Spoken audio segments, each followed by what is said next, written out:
পুষ্টি গুণে ভরপুর এই কচুর শাকের রেসিপি।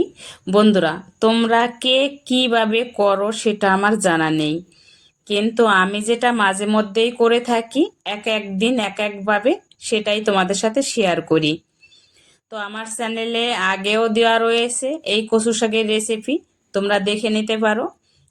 আজ বানাবো সম্পূর্ণ নিরামিষ ভিন্ন স্বাদের এই কচু শাকের রেসিপিটা, যা একবার খেলে বারবার খেতে ইচ্ছা করবে, আর অন্য কিছুর কোনো দরকার হবে না। নিমেষেই এক প্লেট ভাত শেষ হয়ে যাবে। আজকের ভিডিওতে যারা নতুন রয়েছে বন্ধুরা, তোমরা যদি সাবস্ক্রাইব না করে থাকো আমার চ্যানেলটিকে, প্লিজ প্লিজ বন্ধুরা সাবস্ক্রাইব করে পাশে থাকো, আর পাশে থাকা বেল আইকনটি ক্লিক করে রাখো, যাতে এরকম নতুন নতুন ভিডিও ছাড়ার সাথে সাথে তোমার কাছে আগে পৌঁছে যায়। এই দেখো বন্ধুরা, আমি কচু ডগা কেটে নিয়ে এসেছিলাম। ছোট ছোট হয়েছে যদিও, খেতে কিন্তু দারুণ লাগে আর গলেও যায় খুব ভালো। যে কচু শাক গলে যাবে না সেই কচু রান্না করলে সাথে সাথে গলে যাবে, নরম হয়ে যাবে। তা আমি একইভাবে এরকম করে কেটে নিয়েছি, ডগা আর শাক একই সাথে দিয়ে দিয়েছি। এই যে দেখতেই পাচ্ছ, কচু শাকটা ধুয়ে নেব আমি ভালো করে।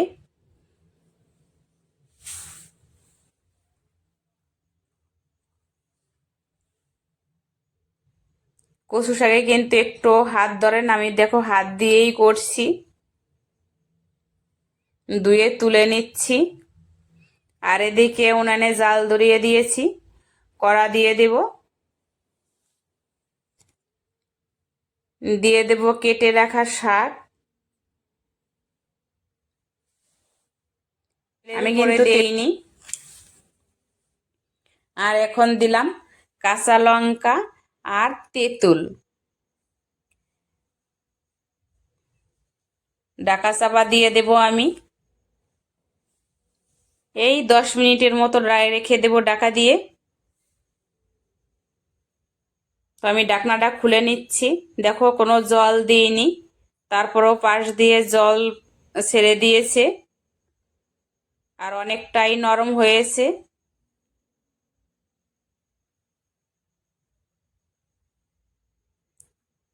আবারও একটু ঢেকে দিয়ে রেখে দিয়েছিলাম। দেখো কতটা জল বেরিয়েছে। তো একটু কষিয়ে নিলাম, নাড়া দেওয়ার সাথেই দেখো কিরকম গলে গেছে আমার কচু শাকটা। নামিয়ে নিচ্ছি। এই সবুজ সবুজই কিন্তু থাকবে এই শাকটা।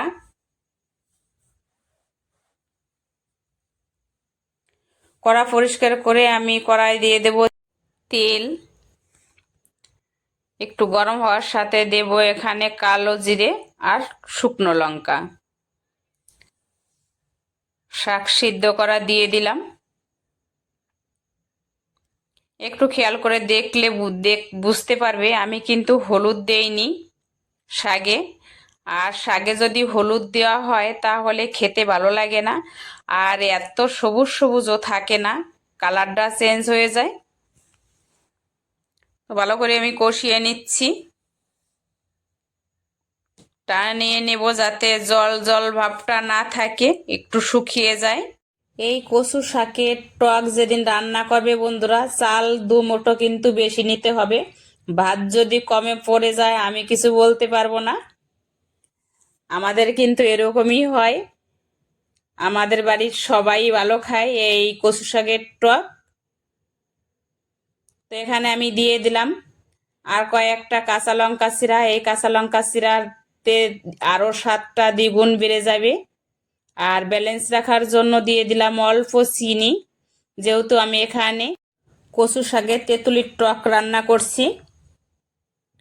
তো কয়েকটা ভাজা বাদাম দিয়ে দিলাম।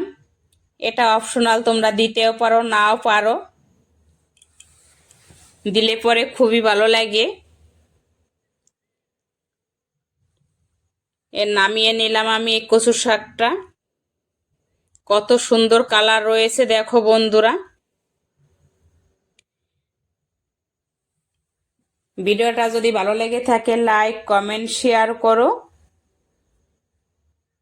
আর তোমরা যেভাবে আমাকে ভালোবাসা দিয়ে পাশে রয়েছো, প্লিজ বন্ধুরা এইভাবে ভালোবাসা দিয়ে পাশে থেকো। আজকের রেসিপিটা আমার এখানেই কমপ্লিট। দেখা হচ্ছে নতুন কোনো এক ভিডিওতে বা রেসিপিতে। ততক্ষণ তোমরা ভালো থাকো, সুস্থ থাকো, এই কামনাই করি।